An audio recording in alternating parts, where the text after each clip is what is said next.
Hello and welcome to the Gotham Outsiders, our Batman book club. Devout student of Alfred's acting classes, I'm your host, Bat Obsessive Chris, and yet another fake secret Wayne relative, my co-host TJ. Hello everyone, I am your Chris proclaimed Batman acolyte. But today we are not alone as usual. As Batman does himself, we never work alone. So grappling in with what I certainly imagine is a badass outfit, it's writer of novels, comics, and video games, sammaggs! Hi! I wish I was in a badass outfit. I'm in my pajamas because it's a pandemic. Pajamas can be cool too. Why wear pants anymore? Why would we? Why would we ever? I wish you're wearing pants. I mean, me over here. No. I know, seriously. I am also wearing pajamas, so we're just having a pajama party middle of the day. I love it. Perfect. That's all right. Sam, in my mind, you're wearing the Burnside Batgirl outfit. You know what? When that comic came out, I was like, this looks so much like me. And I felt like I was being really vain about it, but it did really look like me at the time. Like we had the same smile and stuff. And I was like, that's so cool. Have you cosplayed it? You know what? It was after I was cosplaying, but I do have that issue one where she's doing like the mirror selfie signed by the creative team by like Babs and Brenden and stuff. So yeah, it's honestly one of my favorite Bat runs of all time. It's so good. That's so exciting. And not just from like a narcissistic perspective. I love the writing, the art on that book. I think it's genuinely really good. Tell me, how do you guys know one another? Chris, do you want to? Well, I worked with you on one of your projects. You want to tell people about it, Sam? Yeah, I know this is a Gotham podcast, but we worked together on a Marvel project. Yes, I'm a Marvel boy.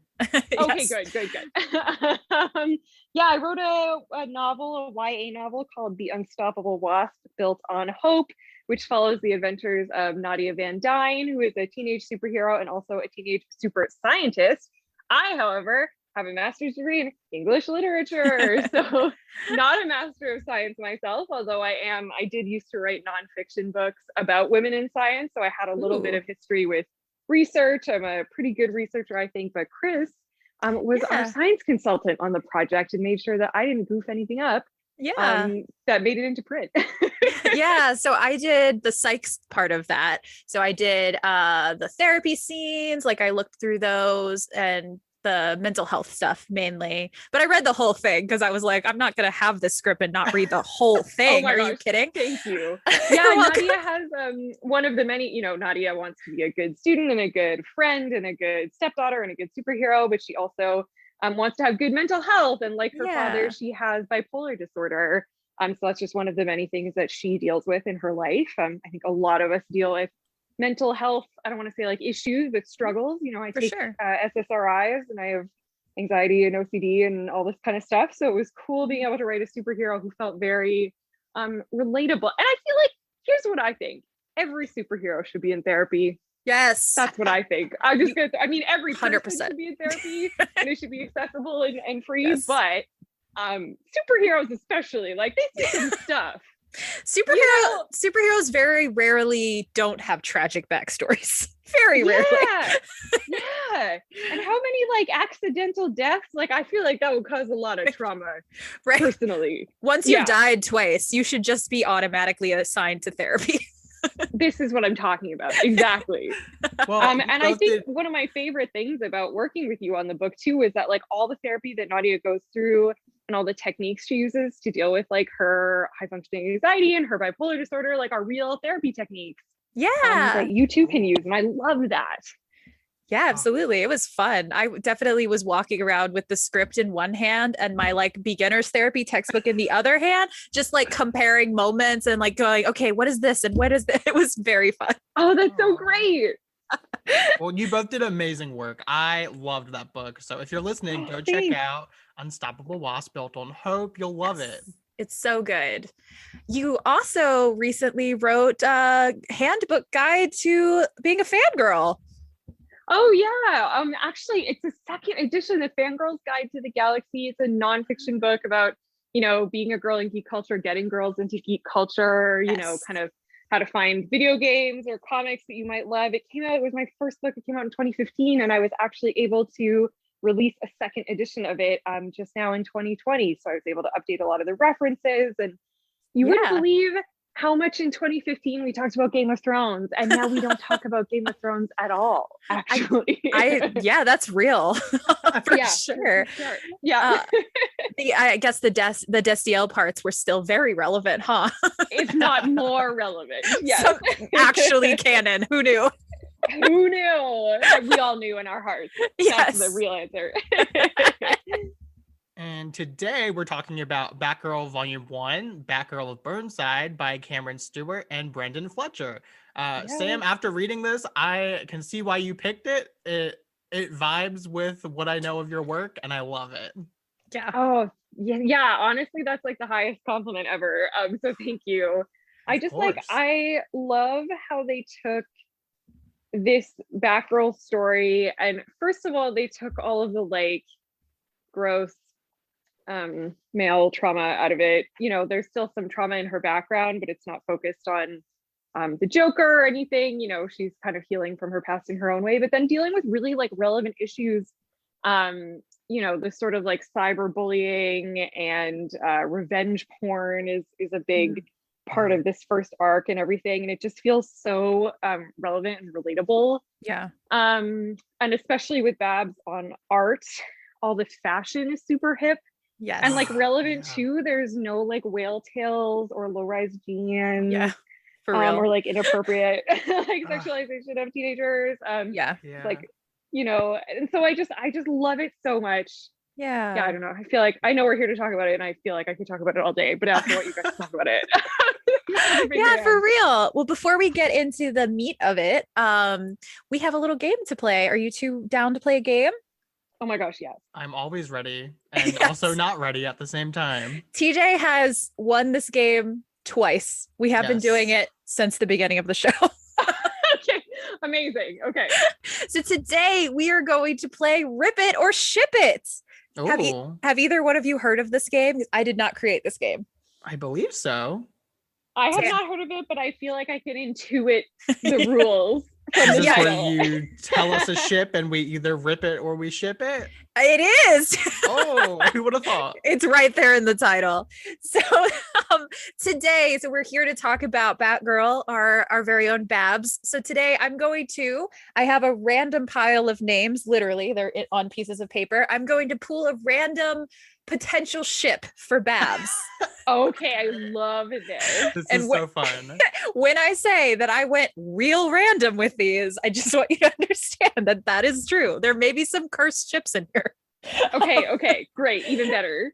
But so here's how it's going to go. You both will have a chance to say whether you rip it or ship it and defend your answer, basically. Okay. All right. So first up, shipped with Babs, we have Wonder Woman. Ooh. I ship it. Okay. Sam? I gotta rip it. I feel like Wonder Woman would be more like her cool mom / mentor figure.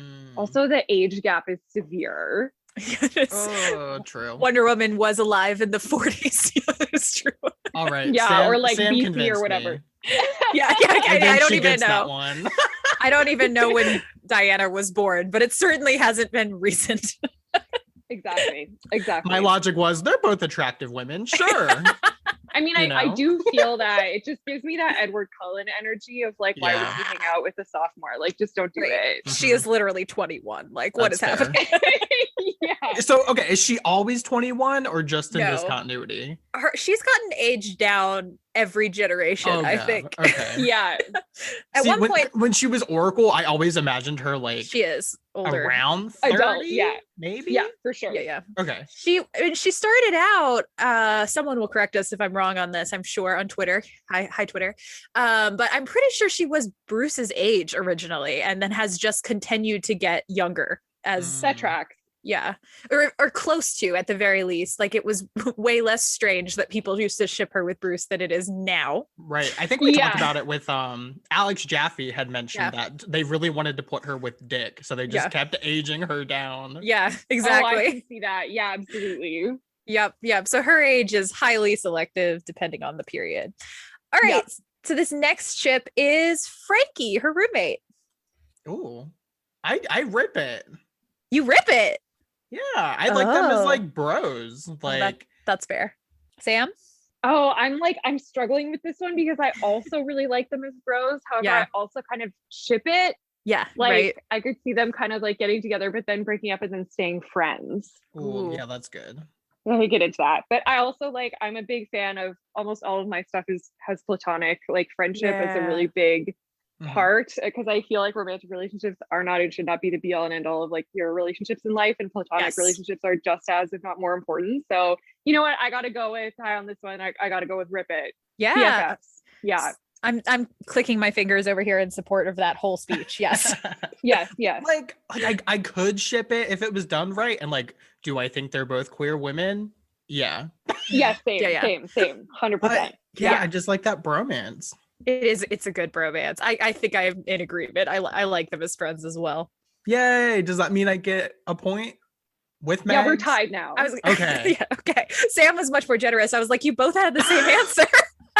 Right. Okay. So I have one, Sam has two. Yes. No. My first instinct was to say ship it, like you convinced me. So I feel like we're even. Okay. Okay. Yeah. Okay. Yeah. Oh, I like Sam. Sam, you can come back again. Keeping the grand tradition of guests that are nicer to you in this game than I am. Okay, here was when I started running out of people. I can tell. Lois Lane. Oh, interesting. Okay, have you guys read Gwenda Bond's Lois Lane like YA novels? No. I haven't. I've heard about them though, and I hear they're good. They're great. I'm a huge Gwenda fan. And in those ones, Lois Lane is like intrepid high school teen journalist situation. And so I feel like that sort of like early college version of Lois and this Babs could really happen for them. I feel it. Ooh. Okay, I like that. That's good. What My do you got, TJ? instinct was I would have said rip it, but I don't know. I like that like AU twist though. So I think Sam has me convinced. Nice. This has been very effective at convincing the other person. I know, I love this. Okay, so my random draw this time really went very traditional. Dick Grayson. I don't know, because okay, before reading this book, you had me on the team of like, okay, Dick and Starfire, that's where it's at. But I think that was because I was uneducated on Barbara for the most part. And after reading this book, I really like Barbara. And by the end, I was like, you know what? I really want to see her and Nightwing interact, at least in like this iteration of her. So like, I feel like I'm at a disadvantage because I don't know what their interactions are like, but I'm intrigued. So I'm on the fence. I would say ship it, but I don't know if it's my favorite ship for Dick or Babs. Yeah. Well, that was my lengthy, I don't know. I liked your lengthy, I don't know. What do you think, Sam? For me, this is like two bisexuals who are like best friends. That's how I see it. And they don't date.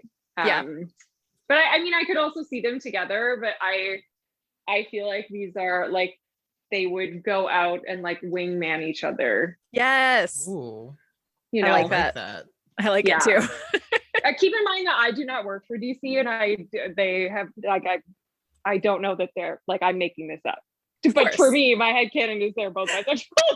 Oh, on this show, so I don't on this show, they are both bisexual. This is non-canonical. Like, please, DC, don't be mad at me. The whole Bat family is queer. Yeah, proven otherwise. We did have a discussion recently about why not all of them. I mean, literally, you know, but all right. Sam convinced me again. I'm on rip it because I want them to be bros, bisexual bros. And like maybe they can bang it out once in a while. But I feel this. I like it. I like it. After a really tough mission together or something, you know? Yeah. He's stressing. When nothing else better comes along, they're like, all right, I guess we're stuck with each other. Exactly. As if they're not both beautiful. I was gonna say, I'm like, when is there a scenario? Yeah. When would there ever be that scenario? Midnighter's waiting in the wings for Nightwing at all times. You're right. How did I forget? This is true. He's ready. Okay, the next one in my random draw, Catwoman. Ooh. Oh no, I see it. I ship it. I can see it. I see it as like kind of an unhealthy relationship where Babs is like obsessed with her because she's like the cool older woman and she like knows everything and she like, you know what I mean? She's like, wow. But and she's like totally in love with her, but Catwoman is like, I'm busy and you seem fun. Yeah. Yes. But like I'm an adult with like stuff going on and you're in college or whatever. And then it becomes like really toxic because Batgirl's good and Catwoman is kind of like gray zone and she's like, I'm obsessed with you, and she's like, I'm a burglar. Like, I love it. I just invented all that in my head immediately. I love it. I see it. Like I see it. that fanfic just wrote itself. Whips involved. You can't go wrong. Exactly. Yeah, I ship it. In my mind, my first thought was like Oracle Babs and Catwoman. Oh yes. Yeah, like either way. I like it. I like it too. That's solid. All right. And I swear this is random, but continuing on with the Gotham City Sirens, Poison Ivy. It's got to be, I rip it because Ivy and Harley are like OTP for me. So it's fair. They're both redheads, so I rip it. I need some hair color diversity in my ships. So yeah, that could be dangerous. That is so specific. No, I don't think they would vibe. I think you're right. I actually agree. Going far afield, I just drew Terry McGinnis. Ooh. I feel like two bat people in any circumstance is like not a good idea. That is a lot. There's some much personality happening. Yeah, it's like you already have one like sort of crafters vigilante situation going on. Like you need balance. You can't both be on that side of it, like that's a lot. Yeah, that makes sense to me. Yeah, I rip it. Like, if we're looking at Killing Joke, the movie, she's already had the bull. I don't need her to have the young buck. I don't want that. And I hate both of those, just to be clear. If we are talking outside the show, if we're talking about comics canon, Terry McGinnis is in his like timeline. Babs and Batman did date in in Batman Beyond timeline as well. So you're not wrong. You're not wrong. We hate it. All right. So for our final one, I drew a wild card. So each of you can pick a ship that you want to put forward for consideration. Oh man. Let's take both of Dick's girlfriends and Starfire and Barbara. I'm on board with that. We don't need Dick. Literally, we don't need Dick. We don't. He could go find his own. Does this not immediately violate your two redheads rule, however? Oh, you are right. I take it back. Does it not count because she has like supernaturally orange hair or? All right, you got me there. It's okay. I'm going to immediately contradict myself as well. And I'm going to say Bluebird, which is essentially two bad people as well anyway. But Bluebird is the only person in this conversation, I think, who is like canonically actually queer. I was going to say Dinah would be good too. Dinah was in there. Of course. Yeah. That's basically canon. Right? Yeah, like let's be honest. Yeah. Honestly. You're right. Honestly. No, I love the Harper ship. That's so good. I do too. I like it. Also, I don't know. Does Harper count as a bat person when they won't ever let her in the cave? Oh, true. Screams into the void in anger. All right, so that was our first edition of Rip It or Ship It. It went pretty well. That was so much fun. That was fun. I think Sam wins because she convinced me more than I convinced her. That's very kind of you. I was gonna say it was a tie, but okay, TJ wants to give it away. If TJ wants to lose again, I guess that's fine. Sam can have it. I think she won. Thank you so much. There you go. TJ has conceded, so Sam wins. Your shipping skills are superior. I've been training for this my whole life. Oh, and on that note, let's go to Burnside. So, off the bat, then we want to kind of mention we are aware of the accusations against Cameron Stewart by numerous women and non-binary people in the comics community. And we want to kind of talk about that before we get into the kind of enjoyable parts of the comic itself. You know, a lot of people worked on this book and the product is amazing, in my opinion. I really enjoyed this one. So, you know, we have to acknowledge the problem behind the scenes, but also we're here to talk about what we enjoyed mainly. Yeah. Yeah, I think it's hard because I have been in a position where I've worked with lots of men who are terrible on things that I am very proud of and put my heart and soul into. So I'm a big fan of Brenden Fletcher and of Babs Tarr, and lots of other great folks worked on this. And I think their work shines through. And this book is a lot more than the product of one perhaps not so great dude. And so I feel like we kind of talked about this a little bit before, but I highly encourage folks to go support Brenden and Babs' other work. Yes. If you are a fan of this run, because they're really wonderful. And yeah, I just I don't want bad people to ruin, you know, good things, and to recognize that there's a lot more than one person in here. Yeah, absolutely. Well said. I agree. So now let's jump into the actual story. Yeah, so I do have to say there's a character named Troy, and that's my name. Oh yeah. So, yeah, Troy Jr. Immediate win. I know. I was like, we're off to a good start. But tell me, so this is my first Batgirl book with Barbara that I've ever read. And I know this is kind of like a reboot in a reboot. Yeah. So like, what was the title like before these issues? Before this, Batgirl was being written by Gail Simone, who I idolize and think is a genius. Absolutely. And it was really, really good. It did kind of have that early 2000s comics feel, where I feel that Batgirl of Burnside had that very like 2014 feel, you know, like when all those sort of comic book characters got their new costumes almost at the same time, like Spider-Woman and this Batgirl redesign, like they all happened almost kind of simultaneously, where people were like, we need a new fresh take on these characters.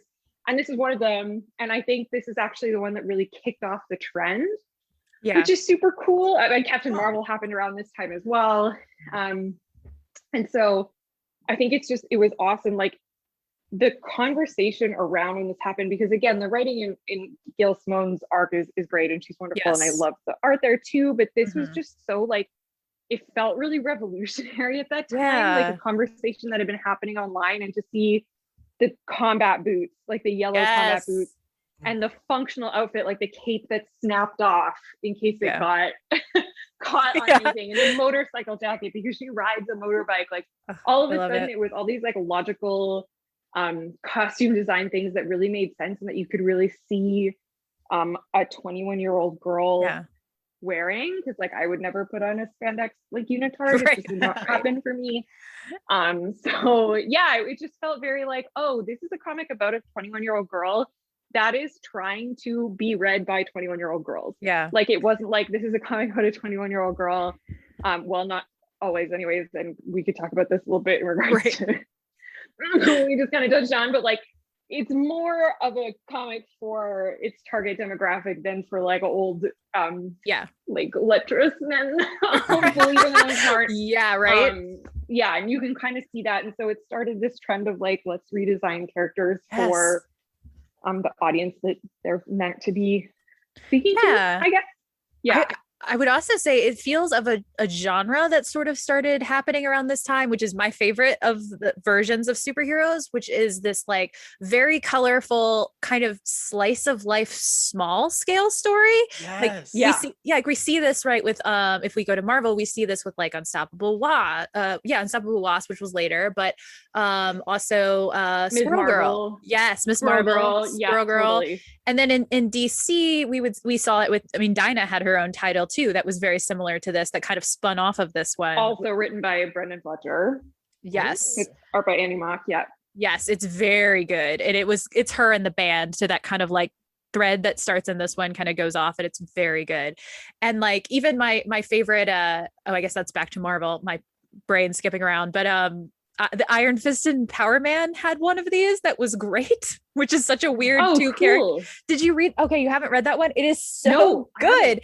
It's very much like this, where it's colorful, sweet, small scale story of them being bros, and it's so cute.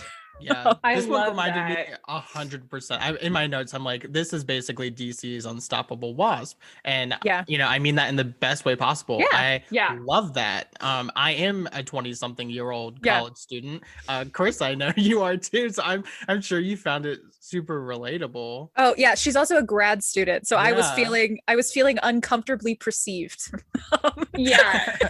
When she got her first like bank alert, like your account, I was like, oh wow, that's relatable. Yeah. Oh gosh, when she there's a lot of tense things that happen in this comic, but nothing stressed me out more than when her thesis got deleted. I was like, "Ooh, nightmares." You're not wrong. Yeah. Absolutely. And like, I think what I like about this, especially as compared to the Gail Simone thing, is the Gail Simone run is important for different reasons. It deals a lot with her like dealing with her PTSD after her injury and her sexual assault, and so it is kind of dark by nature. Again, that's really important stuff to deal with for her character. Absolutely. But I liked the different kind of more, to your point, like bright take that this comic gives her. Mm-hmm. It doesn't have to, again, I think it's a really important thing, and as a survivor of sexual assault myself, I'm glad to see it dealt with in comics. However, I also don't think that has to define your whole life if you don't want it to. Like, you can be other things and have other things going on. And so I like to see Barbara Gordon stories that don't always fixate on that, because I think we've done it a lot and it's been done really, really well. And we don't always need to, like, that doesn't need to be her whole thing.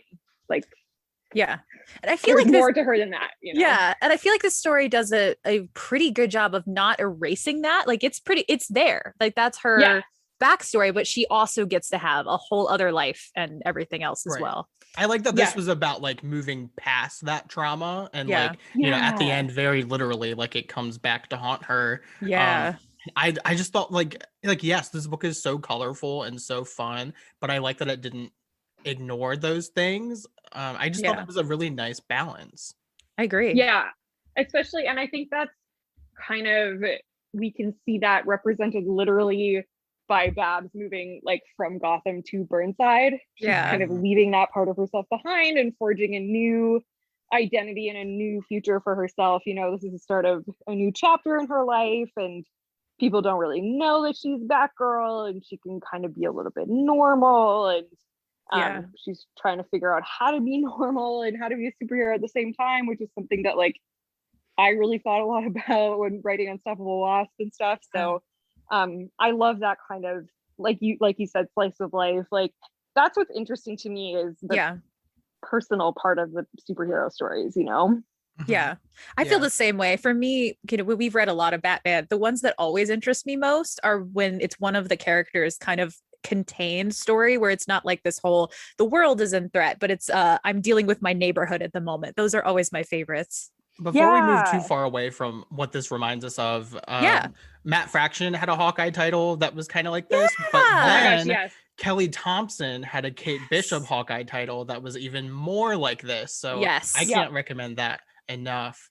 Absolutely. This era of comics, like this 2014, 2015, Kelly Sue DeConnick on Captain Marvel, like G. Willow Wilson on Ms. Marvel, Ryan North on Squirrel Girl, like that era of comics is like honestly my favorite. I love it so much. It speaks to me directly, I think. I'm the same. Me looking directly at DC and Marvel, please do more of these. Like, don't stop.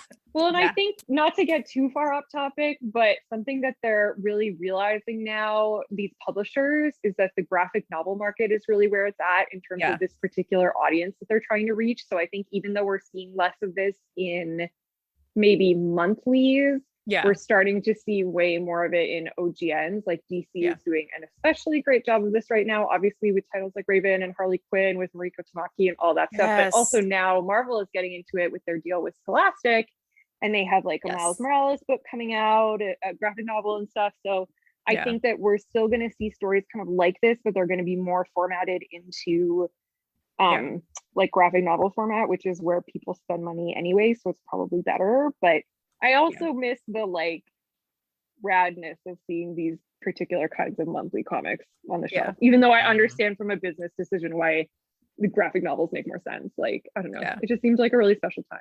it really was. And I know there were a few recent titles that tried to do this and they got canceled very early, like the Wonder Twins, which made it's one of my favorite runs of all time. It got canceled after 11, which is sad. And the Loki one that came out right around the same time only got 7. We don't talk about that. I know, we're still sad about the Loki run. So tell me, was this the first book that Frankie appeared in? I think she is an original character to this. I think so too. Right? I think so. If she exists, it's one of those things where we say she didn't exist, but she was like from decades ago or something like that. But that's happened a few times on the show where we'd be like, no, this is a new character. And someone will be like, actually, they appeared in one panel like 20 years ago. Yeah, exactly.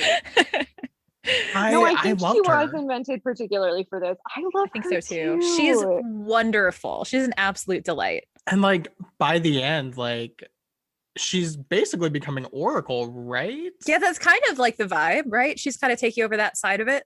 Yeah, they call her Operator, I think. Yeah. Towards the end there, which is cool. And I also love the representation because she uses her like mobility aid, which is very cool. Yes. She's like muscle weakness, and so it's cool being able to see that. So that is very like Oracle-esque. Yeah, a queer woman of color who is disabled. Love to see it. Yes, this book is like an amazing computer hacker. Like so good. Right. That the flashback story with her showing her and Barbara meeting was so good. That was my favorite part of the whole story. I was so emotionally invested in every moment of that. It was so good. Yes, absolutely. So I think the story begins with. It's Riot Black, right? That's our beginning villain. Which he's blackmailing people, right? And he is a DJ, as they are, which is perfect. I was like, of course. I don't know if either one of you have seen SNL lately, but he really gave me that skirt yeet video vibe. Oh yes, absolutely. Could not agree more. Really, I was like, oh no. I feel like even if he wasn't a villain, people would want to punch him in the face. Absolutely. Completely agree. This book is just like, it's so diverse, but in general, but specifically, it's so gay. Even the parts that are like not confirmed gay, it's just all gay. Oh yeah. We'll get to later when fake Barbara is wearing an Elton John version of the Batgirl costume. Oh my gosh, yes. So good. And just the art, everyone is beautiful. Yeah. Like the minor characters, like Seven. I was like, Seven can get it, and he deserves better than whatever his name was at that party. Literally, fake Andrew. In comics, who is better at costume design and clothing design than Tarr? Like, literally, who can make people more fashionable? No one. Like, every panel is gorgeous to look at. Like, whether the characters are in pajamas or if they're in their like costumes, they look amazing. There's several like sweaters that Babs wears that I was like, why don't I own that? Like, why do I not currently have that? I love the social media stuff they did, and specifically with Frankie being like teaching Barbara kind of how to play the game, and there's that scene where she puts makeup on her and she's like, just think of it as a mask, and I was like, that's such a like Frankie doesn't even know. Right, I see what you did there, but it worked for me. I loved it. And the app that they're on is like, it's both Facebook and Tinder kind of, it seems like Hook. Do we get a reveal? You've read more of this run than I have, I'm assuming, because I've only read this volume, but do we get a reveal about what's going on with Hook, or is it just a company? I believe we do. Gosh, it's been a long time since I read beyond the first volume. I was wondering, wasn't it her like computer sentient thing? Wasn't that was tapping into Hook, but Hook existed before that. And still existed after that. So, okay, the reason here's my, again, listeners, I have not read past this, but here's my theorizing. I knew it was Hook, but it was also kind of like who, like an owl. And repeatedly, the person who was like breaking in and getting stuff for Hook is described as wearing an owl vest. And I was like, is there a Court of Owls thing happening here? Like, I don't know. You're just hoping. I am hoping. I'm at all times hoping that it's secretly a cult. Oh my gosh. Cannot get enough of cult stuff myself. Yes. So, big mood. Yes. At literally every episode, I'm like, wait, cult? Is there a cult? Right. Can we talk about Dinah and how they are ex-girlfriends? 100%.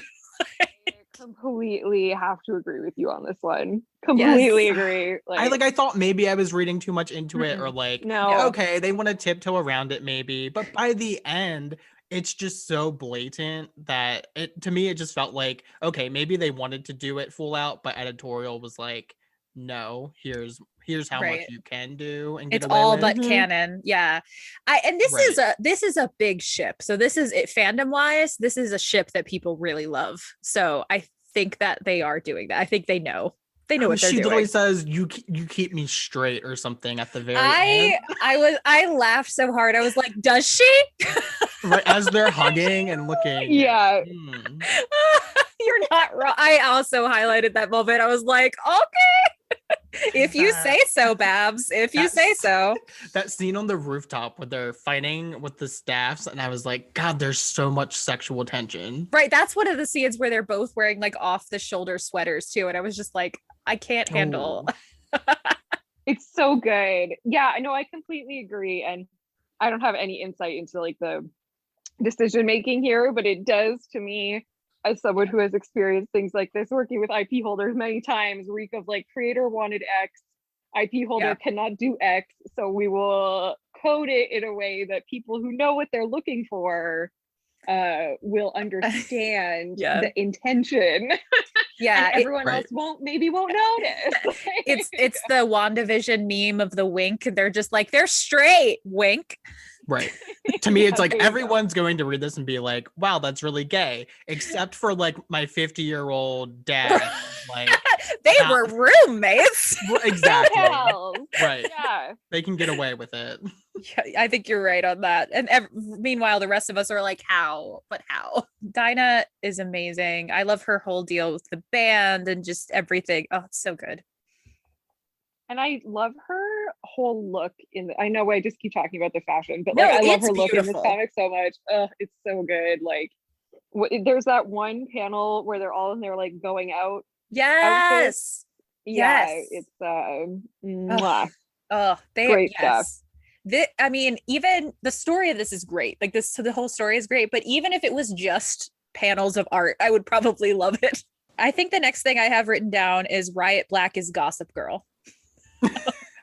Also love that.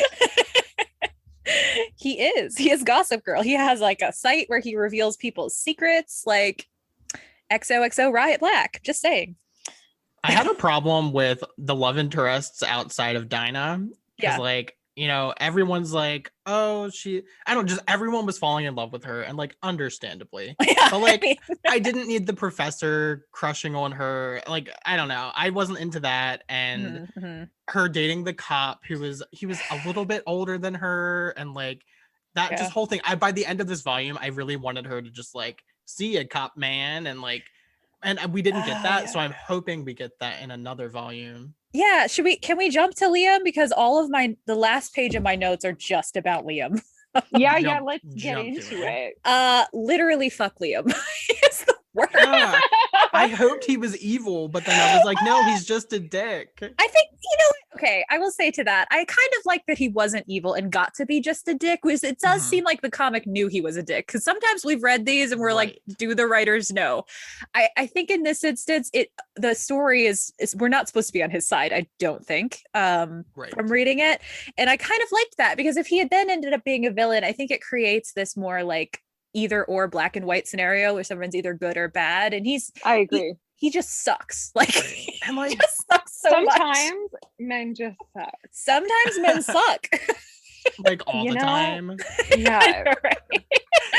Like, I mean, to be fair to him, like the whole time I was like, oh, he sucks. He's manipulating her. It wasn't him manipulating her. It was someone doing it through him, kind of. So like, but he still sucked. I was gonna say, aside from that, he sucked. Like, yes, he wasn't.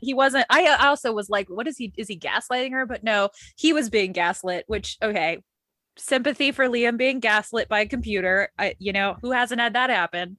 I mean, yeah, rude. And so they go to that art gallery, and like, there's all those pictures of Batgirl. To my understanding, that was the fake Batgirl, right? Yes. Yeah. Okay. Yes, that was what was his dagger type, right? Was that who it was? Dagger, yes. yeah. Dagger. How did you feel about that reveal? There was a lot of conversation about around the time when this came out. Dagger was really problematic. The creators listened, but it feels very transphobic. It does. I felt that too. I found that out after. Yeah, especially with Aliza being like a trans character in Batgirl's world, like that's I read about her. See, I've missed out on her. I'm gonna have to go back and read that. Yeah, and so like that's cool, but yeah, I feel the whole Dagger stuff was definitely a misstep, and I'm very glad that the trans community spoke out and was like this. Yeah, I did I mean, you lived through this, but when I went back and read about it, it was like, oh, like people brought it up and the writers responded very quickly. And I even saw that so the main problem was in the issue when she finds out who's under the mask, Barbara says, but you're implying like, but you're a man. And then, but in the collected version that at least that I read for this reading, they changed the dialogue to say, so you're they tried to fix it there. And like, I appreciated that. Yeah, it seemed like effort was made, but the story was problematic in and of itself. There was no reason it needed to be, that didn't need to happen. Like, everything else could have happened and that not been part of it. Yeah, like, totally. I read it as like a drag type thing. So so my reading was not a trans reading, but I can totally see that. I did too, but I don't know that makes it better. Like, I also didn't. Well, to be fair, when I got to it, I was like, I don't know what they're trying to say, was kind of my reaction. And I guess that's partially because you and I had different dialogue than originally existed. So since we were reading the collected, I do also feel that like, even if what they were going for was drag queen, there's still that sort of trope of like crazy, unstable drag queen / trans woman that it like perpetuates that. And I think that's what like, because it's hard, right, when the creators have like an intention, but if that intention goes wrong, it doesn't really matter what their intention was, because it's still like causes the harm, right? So I mean, I do think that they handled it much better than many other creators handle situations like this. I think it's amazing that the issue that you guys are reading is changed. And they spoke out about it right away. And whatever, I'm not trans, so I can't speak on this like with any degree of authority or whatever, but I think it felt like that really like trans misogynistic stereotype like kind of situation. I also think that this is like one of the earliest examples of something like this like happening in a comic, and it's one of those instances of like creators trying to like do representation but then just like doing a bad job with it. But I don't know, there has to be give and take with that. I don't know, it's a really hard thing, like, and I think we've gotten, all I was trying to say with that is like, I think over the last 6 years we've gotten a lot better about representation in comics, and so I think that's this was like the start of it, and it was a misstep. Yeah, and unfortunately, like, obviously there is a whole history of that being a common trope, but especially in Batman comics, which TJ and I can speak to, this has come up several times in previous comics where there is a villain who is cross-dressing or they're wearing a dress and that's supposed to indicate that they're crazy. That has come up. You're right. I didn't even make that connection. You're right. So that You're unfortunately the baggage is maybe even heavier in the Batman world than generally. That makes sense. I remember reading at the time an article by a trans woman, Jess Lashnell, who wrote for the Mary Sue, and I remember her being like, I'm not going to touch on why it's problematic because it really is, but like what made her feel really hopeful about it was that the team like actually listened instead of trying to make excuses or like defend themselves or whatever. They were just like, they offered a heartfelt apology, like they realized, you know, that it was a mistake and then tried to change it. And I just think that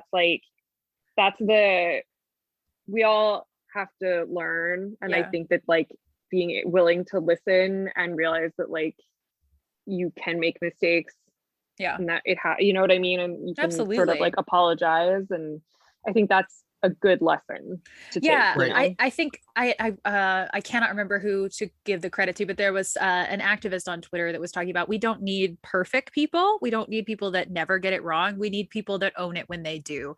So that is what we're looking for. And Kanye got a shout out. Speaking of problematic so the problematic nature of Dagger aside, Dagger's costumes were fucking awesome. So much. I love the like I said, the Elton John version of Batgirl's costume, so good, love it. I love the full rhinestone version. There were several versions and they were great. I had it in my notes like, what is this drag queen Batgirl? I'm like, oh wait, no, it really was a queer, like potentially right.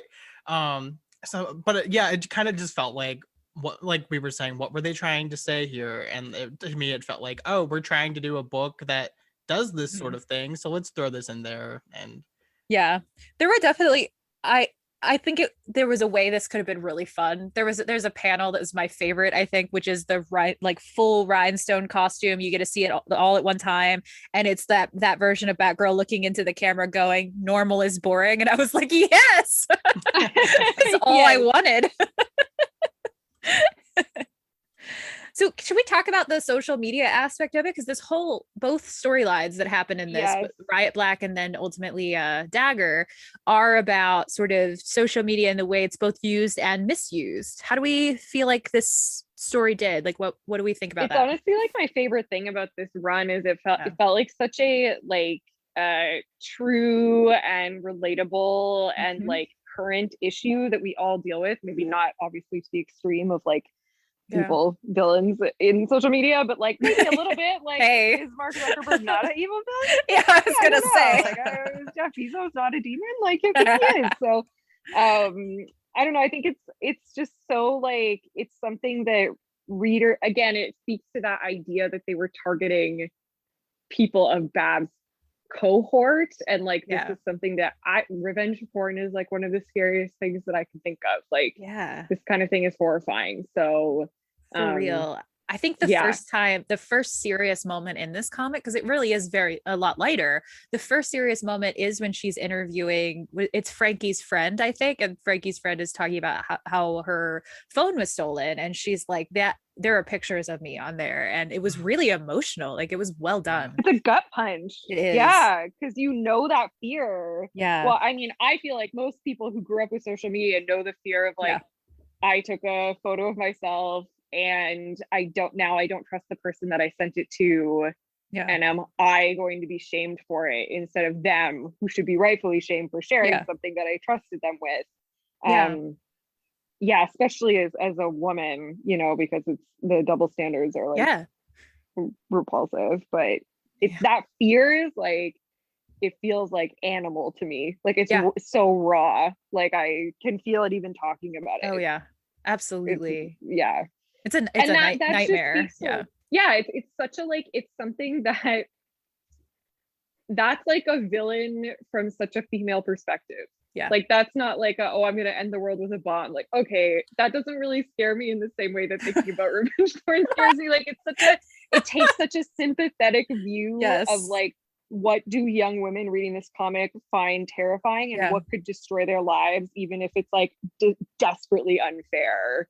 That's such a deep understanding of like what a true villain today is, and I love that. I absolutely agree. And I think that theme keeps going too when Babs decides to kind of own her own story, and she's like deciding what she puts out there. She still receives like a ton of judgment. Like Dinah absolutely is the voice of so many people that I've heard in my life being like, are you sure you want to put that out there? What will people think? And specifically then, what would Bruce Wayne think? And I'm like, who gives a fuck what that rich white man thinks? Like, but absolutely people do. Have to agree. But people do. And Dinah did, which I was kind of like, Dinah, that was her moment where I was looking at her kind of side eye, like, girl. Yeah. Can we talk about completely agree. Kadir? Because I love him. Oh my gosh, the poor accidental Q of this adventure. I was like, at one point, let him say yes. Like, don't just like keep kidnapping him, basically. Not gonna lie, I kind of wanted him and Barbara to like have a slow burn romance by the end. They are cute. I agree. Or just put him with Seven, because Seven deserves someone good. I agree 100%. I loved him. I wanted at some point there to be a conversation where he's like, can you say please? Like, stop just showing up and making me do things. Oh my gosh, I know. Yeah, that dynamic was fun. It was fun. He was nerd. he was a huge nerd, and he was like a fanboy of her, which was cute. I liked it. And like this book was so horny, and like I admire that. I admire that, and I was here for it. But when she shows up in his bedroom and he's like in a robe, you're seeing that he's like built, and she doesn't acknowledge it, and I'm like, girl, he's right there. Like, oh my gosh, I know, especially like when you compare him to Liam. It's like, first of all, ACAB, second of all, he's right there. Right, exactly. Right there. Like, yes. what are you doing? Kadir never. Come on. Kadir never said "you're not like other girls" to her. A line that Liam says. God. You know, for real, like, ACAB, for real. Like, don't trust the cop saying you're not like other girls. Don't do it. I somehow we've circled back to Liam, but we should talk about his whole argument and how infuriating it is, because we didn't get to that earlier. Please. So Liam's whole deal is he's the voice of the people on Twitter that are like, but they're breaking the law because they're vigilantes. Again, I wanted to punch him directly in the face. And, you know, she's trying to talk to him and not reveal who she is. And she keeps dating him, which I was definitely like, Babs. Yeah, it's like, what are you doing? What's but happening then again, here? it's like, did we all not date like people who were so bad for us when we were 21? Like, I just found that so relatable, where he was like mansplaining like being a vigilante to Batgirl, and I was like, yeah, I would have continued to probably date this guy too when I was 21. Like, she was young. Yeah. That's fair. I think so. So TJ recently uncovered the fact that I read this 5 years ago and reviewed it on Goodreads and had totally forgotten this whole thing. Oh, wow. And I didn't like it when I first read it. I think you can probably tell I like it a lot now. But when I first read it, I was, I guess, closer to her actual age, and had maybe a little less perspective on this, because I was just like frustrated with her when I originally read it. That makes sense, though. Right? Because I was like, why are you still dating this guy? Why would Batgirl do this? And now I'm older and I'm like, oh, right. I was an idiot 21-year-old too. And I just didn't recognize it. You just had to read 2 Grant Morrison books. Oh, it's true. It definitely changed. Gosh. We did read back-to-back Grant Morrison because that's what our guests picked, not because it's what I wanted. And we definitely are coming off of that. Fair. We're coming off of that and reading this. It certainly did improve. I think it improved with perspective. I think it also improved with perspective of what we just read. I completely understand. It's like, yeah, it's hard for me because I think my frustration with Babs and continuing to date this man is rooted in my frustration at myself. Oh, that's fair. For dating men like this when I was that age and not knowing any better. And now, like, I think I'm older than you guys. I'm 32. And I look back at that now and I'm just like, oh man, I wish someone had told me that I don't have to put up with this. But like, I feel that especially Babs with their history with Bruce, and everything, like, and her father. There's probably this part of her that like sees Liam as like this stable, like sane influence that she needs, but he's actually just like a dick. Right. Like, you can't see it, and it sucks. Yeah, like it felt like a realistic. Yeah. When you put it that way, I'm feeling the deep agony of it. Like I am Ace, I'm an Arrow. I wasn't dating, but I certainly had friendships like this where I was like, they're smart, and like, no, they're judgmental. They're not the same they're thing. being mean to you. Yeah. I totally. definitely, I get that. Oh no. Wow. Has flashbacks to being 21. I mean, Barbara did talk about her ex Dinah the entirety of their date. So. She sure did. She sure did. And that's another one of those moments. His response is, "Oh, don't worry. Hook always gives me the broody girls." And I'm like, okay. He's so bad. He sucks so much. I will say that the book is very self-aware of how much he sucks, though. Like, to your point, the book like goes all in to having him say things like, "You're not like other girls." Like, it's effective. True. Right. Like, that's why by the end I really just wanted like a payoff of her being like, "Fuck you." Yeah. There's time yet, right? He's still. Oh yeah. I don't think that's an end game couple, so don't worry. Yeah. Yeah, definitely. And so they got matched on Hook because of her sentient program, right? Maybe. Yeah, I think so. Okay. Yeah, I feel like I was less clear because, like I was saying before, Hook is outside of that. Her sentient program was a virus, because that was the virus that her Frankie was trying to destroy at the end.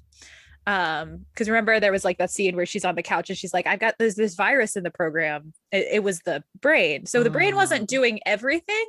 I guess I don't totally know which things it was doing. Yeah.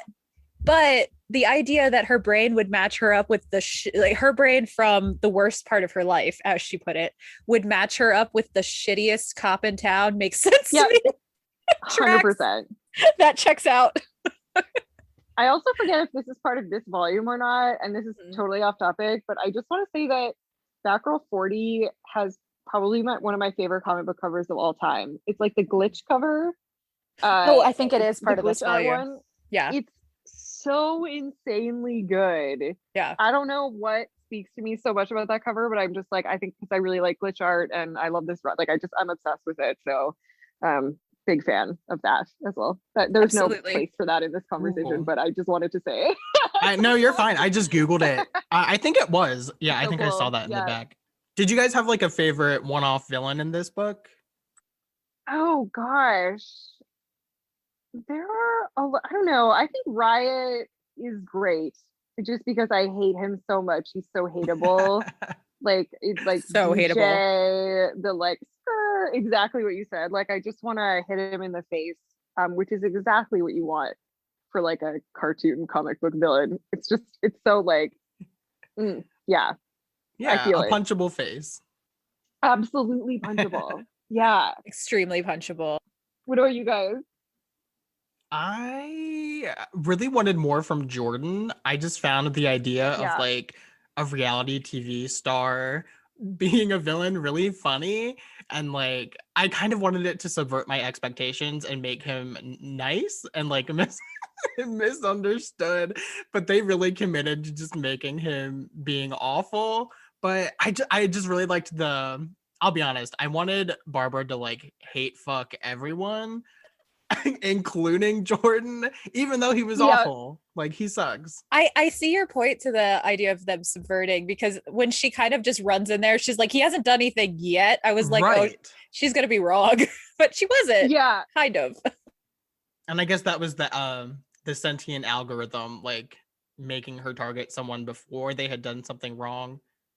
Yeah, I think I'm realizing now as we're talking about it. That was what the program was intended for. So her original program that she came up with when she was in her, negative mental health, where she was really depressed and having a lot of PTSD problems and things like that, when she originally came up with it, which we see in the flashback, was basically the Batman Begins computer. Like, it was, I'm going to find crime before it happens. I could hear Lucius Fox's voice in my head being like, no. As for my favorite of the one-offs, I really liked all of them, but we haven't yet talked about the like anime girl motorcycle ones that were so fun. Oh yeah, Yuri and oh my gosh, is it Yuri and Yuki or I think so. They were so great. Their costume was great. I loved the motorcycles all decked out. They were so rad. That was the one. They had like the teenage robot. Yes. Yeah. I loved it a lot. I also just loved, I think one of my favorite lines in the comic was when they were like, wait, but we only did this because we were asked to. And she's like, and you'll have to discuss with the cops why you were so willing to do that just because someone asked you to. Well, I was like, she makes a point. Yeah. Yep. I was worried all the one-off villains, like, because, you know, we had the theme of like, someone's behind all of this. And I was like, oh, who's it going to be? I was really worried it wasn't going to work for me in the end.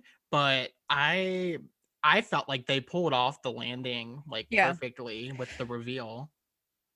Yeah, I think so too. I think because social media and technology was a theme already, it really worked, especially. It has a very like episodic television feel too, which I like when comics lean into their like serialized nature. I think that's one of my favorite things about comics anyways. It like makes it a stronger medium. So I was kind of into the like monster of the week feel with that kind of stuff, you know. And what would you guys rate this book 1 out of 5 batarangs? I think for me, it's a 4 batarang. I mentioned I didn't love it before, but I really did love it this time. I think there are ways that it could be better, but I'm going to keep reading because I feel like it's going to get there. Like it feels like it's growing with every issue. 100% agree. Yeah, we can't ignore the problematic stuff, but I think they did a great job with it. And it's a solid like 4 for me. It's one of my all-time favorite DC comics. So big fan. I love it. I gave it a 5. I really, really enjoyed it. It kind of felt like everything I wanted from Gotham Academy, but like love Gotham Academy. I do too. See, we read it and I didn't love it as much as I wanted, but I feel like this was more my thing personally. It definitely Gotham Academy definitely skews younger, I would say. Yeah, right. Yeah, I'm wondering if that's not it. Like you like the slightly older side of that. I think that's what it is, but I just thought this was great. And I agree. I just love Barbara. I'm a Barbara stan now. Yay! I want more Burnside. Yes. And with that, Sam, we're going to ask you the question we ask everyone that comes on our show. If, with no holds barred from DC editorial, you could write any Bat family story you want, so it could be any member of the Bat family, any like combination, what would you write? Oh, it'd definitely be Harper. Yeah, I'm glad you started talking about her earlier, but 100% like I just feel like she doesn't get enough love. She doesn't. And every story I write, I make sure to include, like, it's a big passion of mine to include queer characters. So yes, I just feel like that would be, it's her time to shine. Like I love her story. I love her backstory. It's so interesting. There's so many places you could go with her. Like, yeah, that's for sure what I would do. Oh, I love that so much. I'm tweeting at Tynan on Twitter right now. I'm going to tell him you're available. Perfect. Yeah, great. Oh, wonderful. Well, thank you for coming on. Thank you so much. This is so much fun. Yeah. If you ever want to come back and talk about another Bat title, please let us know. Absolutely. Thank you guys so much. And I'll talk to you soon. You can find our guest sammaggs on social media. Her Twitter is at sammaggs. That's MAGGS. You could also find the links to her website and all of her projects at linktr.ee/sammaggs. That's linktr.ee/sammaggs. Yes, and check out some of her comics like Captain Marvel from Marvel Action, and of course the also worked on by Chris, Unstoppable Wasp, Built on Hope. Today we are getting on our bat comms and calling up our own Oracle to ask some questions to, because we are lost.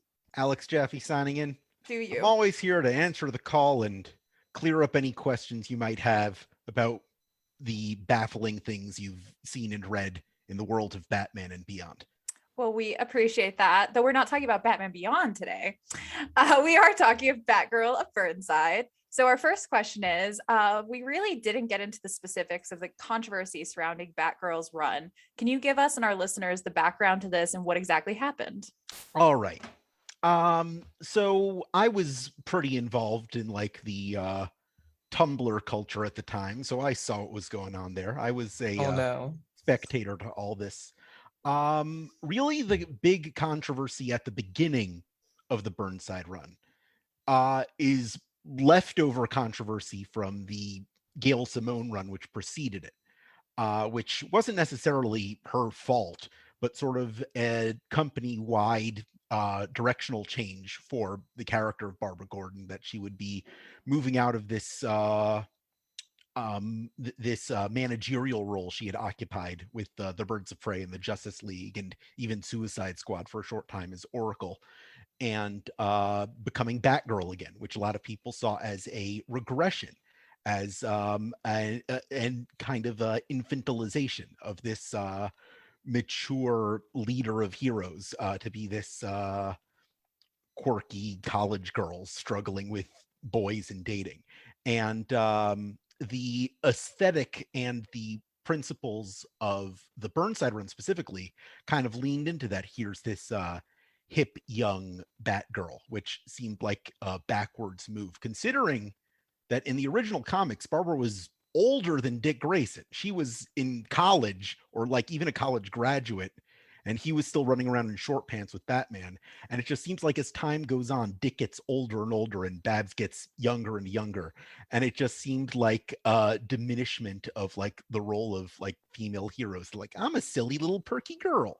And a lot of that was diffused at the time of the Burnside run's announcement, with the announcement of this really cool costume she was wearing that like even I was excited about. It was like the coolest Batgirl design I had seen on Barbara, and everyone was really excited about it. But it was kind of that, you know, that episode of The Simpsons with Malibu Stacy, where there are all these like very fair criticisms of this doll character enforcing these like female stereotypes, but then the entire thing is diffused because they release a doll with a new hat. That's kind of what happened with this Burnside design. It's like, yeah, I understand the ableism and the sexism, but it's a new hat. And you know, there's stuff like Dagger Type. You remember Dagger Type from the Burnside run, who's kind of this like trashy, exploitative trans character straight out of like outdated queer coded supervillainy stuff. Yeah. It's like it's a book that aims to be representative of a certain like subculture and demographic without really understanding it, and it just feels alienating sometimes to a lot of the people it was specifically aimed for, and especially people who really saw themselves in Barbara as a handicapped hero, which is not something you see a lot in comic books. And to become just another Batgirl seemed like a reversal of one of DC's most interesting and progressive storylines. And that's the baggage that this run inherited. And I mean, they weren't the ones who made the decision, but it just feels like to a certain subsect of Batgirl and Barbara Gordon fans, every run which continues from that original edict back in 2011 just compounds and builds upon the mistakes that came before it. Yeah, and that's not something we talked a lot about with Sam, but I think it's really important.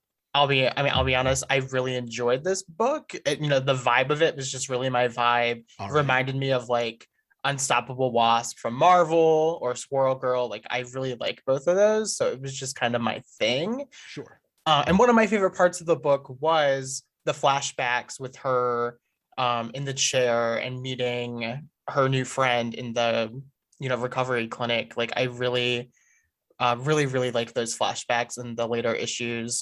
And I actually read ahead a little bit, and I feel like they tried to be like, oh, she's still disabled but can walk, and like I feel like they tried, and it's like I don't know if it succeeded, probably not, but you know, it's something worth talking about.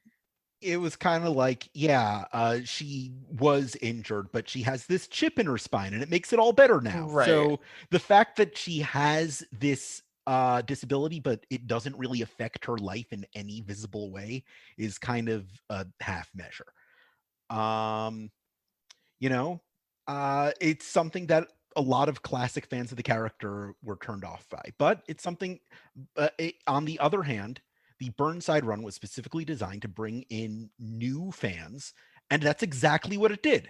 Now, I did some, I don't know if we'll call it research, but I knew we were going to be talking about this. So I was looking up like the controversies around this title at the time. I saw there was like an image or a cover that came out for like a Joker anniversary. Oh God, yeah. And it was like, it was a cover for one of the issues of Burnside, and it's Barbara crying and the Joker's like, this was not part of Burnside. This was part of Gail Simone's run during the Death of the Family crossover, I believe. Which was, you know, I could be wrong. It could be Endgame, because there was a Joker crossover in one and a Joker crossover in the other. But anyway, there were two big Joker crossovers during the New 52. One was during Gail's run. One was during this run. It was during one of them where like all of the different comics were doing these Joker variants to tie in. And the one with Barbara was kind of this like Killing Joke homage, which kind of played into the worst parts of the Killing Joke, which were like using this character just as like a lady in peril sort of thing, which you know, there are many valid criticisms to level against the Killing Joke. And one day we will. Yeah, one day we'll get there. Honestly, the best thing to come out of the Killing Joke is John Ostrander and Kim Yale's whole Oracle concept, which came after, which is a whole other thing to unpack, which because like part of the intention of this Burnside run was to negate the impact of the Killing Joke, which I can understand. It is a very problematic story on its face, but I think the stories which came before it already did a great job of mitigating that impact by turning that into Barbara's greatest strength rather than ignoring that it ever happened.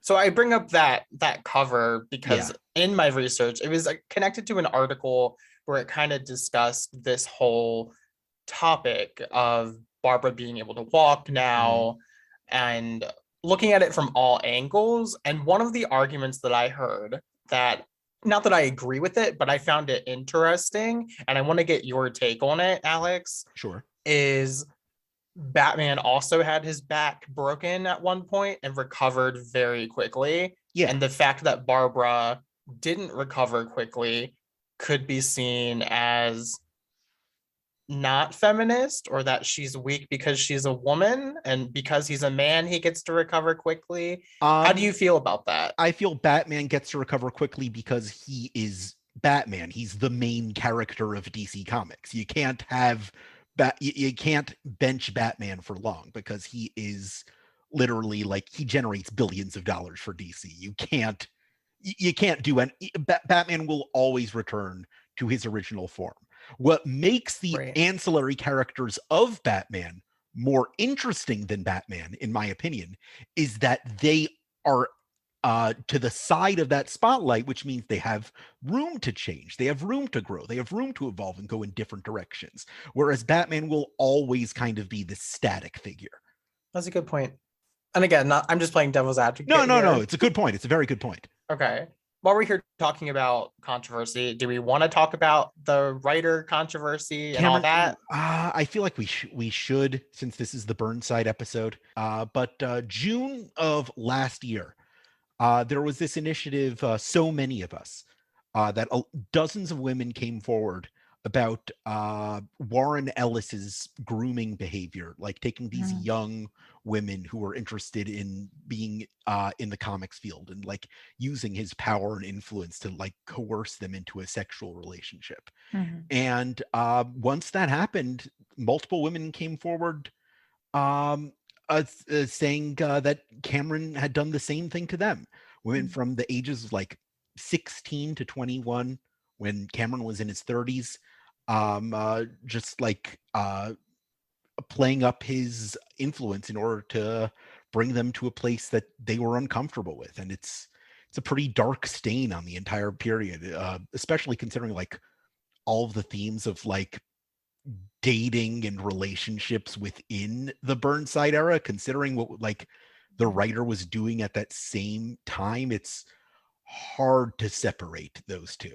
And when you keep and like, you know, there's separating art from artists, but then there's also like when the artist is specifically talking about the thing that they're being that they're involved with. It's just it becomes a difficult story to revisit. Yeah. And it makes the feminism rather performative in Burnside. Yeah. That's one of the main points of Burnside, is that it's supposed to be the feminist comic, right? And hear the writer doing this behind the scenes. I wish it were more surprising that kind of performative behavior can come out of groomers, but it definitely does frequently. I knew all this before reading it, and like it made reading it kind of icky. Yeah. Because like I said, I really enjoyed it. And in my mind, I'm trying to justify it as like so many other people worked on this book. And that's one of the really heartbreaking things about comics specifically, when one of these people like are outed like this, that like there's so much collaborative work that goes into every comic, and just these people who had absolutely nothing, like their work is marred. And I just hope they can all go on to do better things in the future. Yeah. You can definitely tell the scenes that Cameron Stewart wrote. There's a couple real I think we already kind of mentioned them earlier in the episode, but okay. Moving on. We can move on now. Was there anything before this take of Barbara that tried to also make her be able to walk? Like, were there any other attempts? Oh boy, howdy were they. Almost immediately, in fact. So what you need to understand about Barbara is that before the Killing Joke, the character had been basically all but retired. She was done crime fighting. She was going to live a normal civilian life. She was basically off the scene of Gotham. And Alan Moore and Brian Bolland brought her back from obscurity just to do what they did to her. So it was kind of like they were, in their minds, they didn't think this comic would even be canon. They saw it as its own independent thing, and it became so successful that it was implemented into canon. It was a character that nobody else was using anyway, so they thought, we can do what we want. Is this the Oracle Year One story? The Oracle Year One story comes later. This is the Killing Joke story. Oracle Year One was written by Ostrander and Yale for the Batman Chronicles series years later. But in the late 80s, 89, I think, Ostrander and Yale bring they are doing Suicide Squad.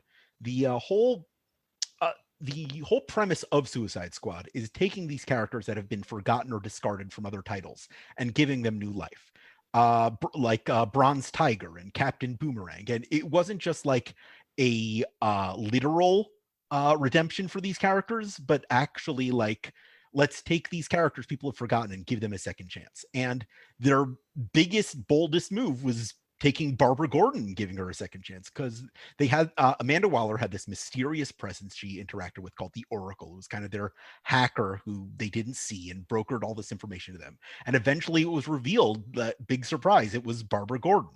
And that was the start of Oracle's career. And she occupied that information broker role for a while, until Batman the Animated Series brought Barbara Gordon as Batgirl back into the public consciousness. And it's how a lot of people in the 90s became familiar with her, because Batman the Animated Series was such a huge, influential moment in just like DC culture. And Paul Dini off the success of Batgirl, said, "Hey, let's bring Barbara Gordon back into Batgirl in the comics because she's so successful in this show now. Let's make one mirror the other." So he came up with this concept with Alex Ross, who this story is all in. Alex Ross wrote all about this in one of the editions of Kingdom Come, and they drew up a proposal. They even gave her her own costume, a new costume, and they went to the Bat Group editor, who at the time was the great Denny O'Neil, my hero, and this is a direct quote from Alex talking about the incident. He said, "Denny shot it down because, according to him, everybody loves Barbara Gordon as Oracle and as a handicapped character. And the theory was that DC didn't have enough handicapped characters, so they weren't going to do anything with Barbara as she was, and the design went into the drawer. Their plan was to use a Lazarus pit to bring back the legs, but Denny didn't like it, so they didn't do it. And that design was later reused for Batwoman, Kate Kane. That's what happened to that. Then in the mid-2000s comes Dan DiDio. Let's talk about Dan DiDio. Must we? We do, because it's part of the subject. Yeah. Dan had two big agendas with the Bat family when he came in. He wanted to kill off Dick Grayson, and he wanted to make Barbara Gordon Batgirl again. Dan DiDio was a huge fan of the of Yvonne Craig in the 60s Batman series, and he wanted her back on the scene. Nightwing was supposed to die in Infinite Crisis. Jeff Johns put his foot down. He said, "I'm not going to draw this. You can fire me." And he ended up not dying. And that's how Superboy died instead. But he died. Someone had to die. As for Barbara, DiDio understood there was a lot of work that needed to be done to pave the way for her to come back. Because, for instance, Cassandra Cain was Batgirl at the time. So that was inconvenient. So in 2005, around the time DiDio took over, he started making moves. 1 year later happens, and Cassandra Cain turns evil in one of the worst storylines ever. In Birds of Prey number 85, or Barbara Gordon recovers from an attack by Brainiac, goes under surgery by Dr. Midnight, and she can wiggle her toes at the end, saying, "Oh, I'm starting to get feeling back in my legs. The road to recovery begins now." In 2009, a new Batgirl series is finally going to start. DiDio wants Barbara Gordon to be Batgirl for that book. But what happens is a show called Smallville. Smallville is the biggest thing that's happening in DC at the time. And one of the writers, Brian Q. Miller, wants to do a comic book. So that's a big feather in their hat. Of course they want to get one of the Smallville writers to do comic book. He wants to do Batgirl. Of course you do Batgirl. Dan DiDio says, "I want you to do Barbara Gordon as Batgirl." He says, "Nope. I want to do Stephanie Brown as Batgirl. It's her time. It was unfair how she was killed off. Now she's back. Let's actually give her an honest chance." It was something nobody was expecting, but Brian Q. Miller had the star power that you couldn't say no to him at the time. He was like, they were rolling out the red carpet for him like a regular Grant Morrison. So he got his shot for 24 issues to do what he wanted with Stephanie Brown. And then the New 52 happened, and DiDio finally got to do what he wanted to do since 2005.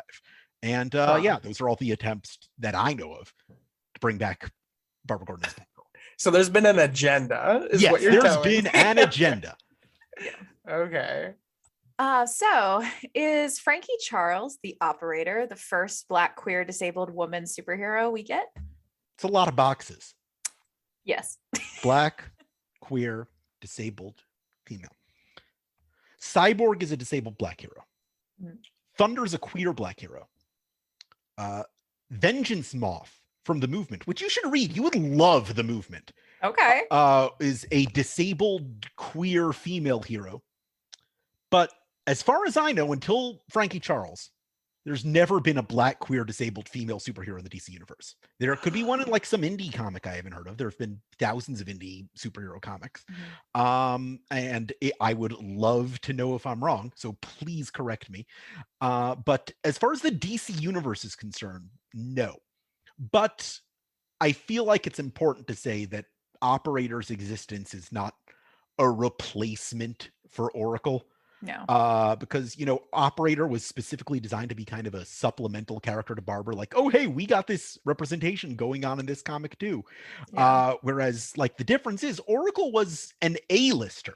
The Birds of Prey depended on her. The Justice League depended on her. The Suicide Squad depended on her. She was the hub of information for the entire superhero community.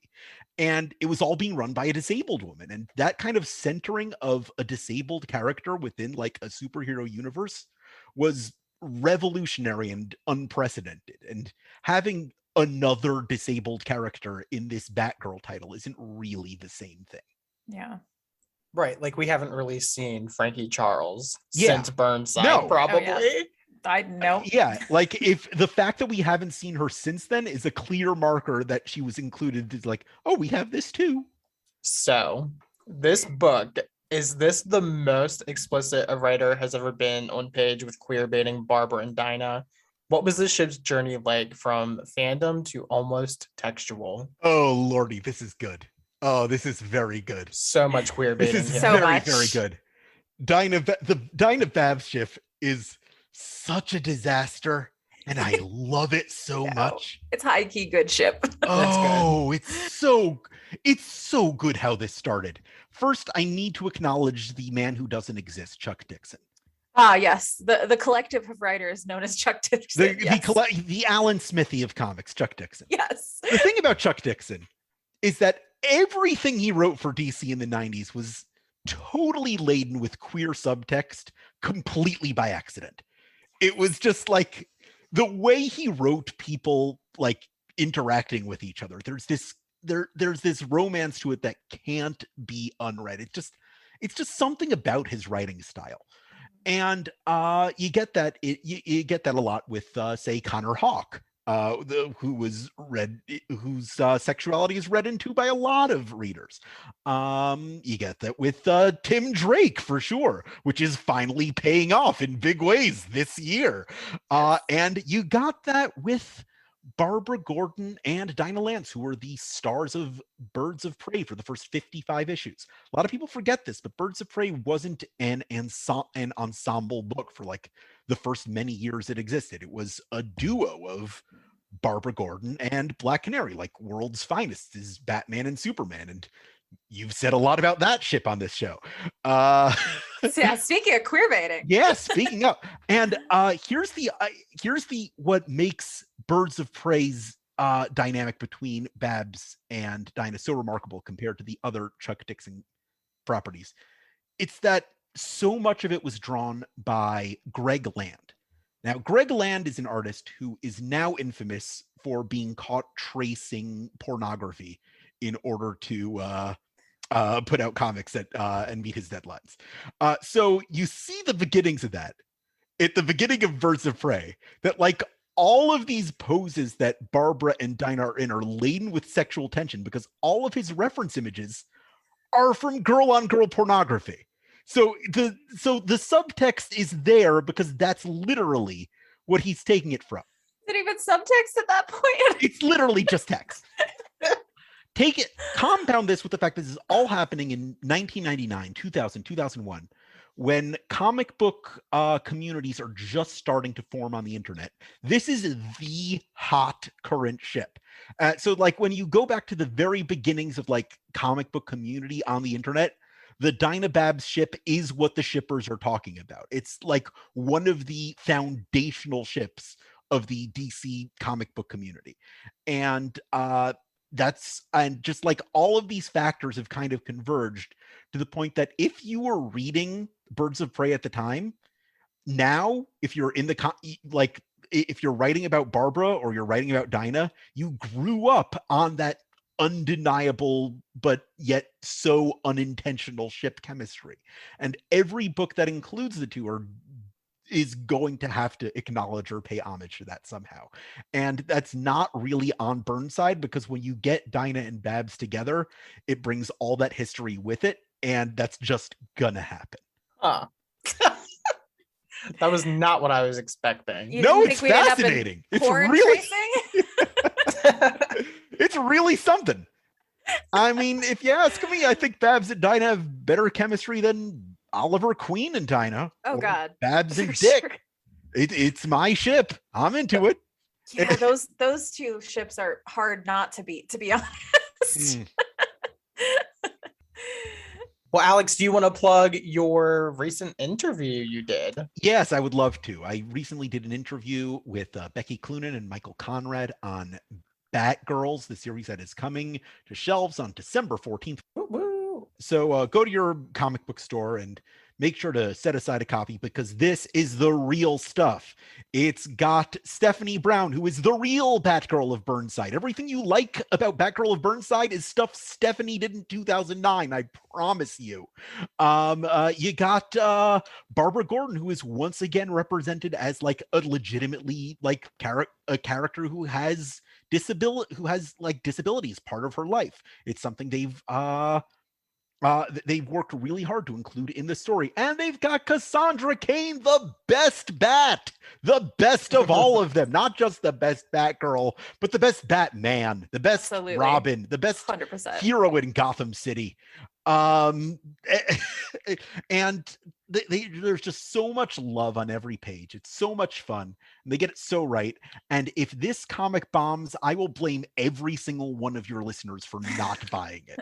So please keep this alive. I was gonna say, you heard it here first. It will be your fault. So get out there. Yeah, get out there and get a copy. The variant Yes. covers are incredible. Yoshitaka Amano did one. The artist of Final Fantasy did one.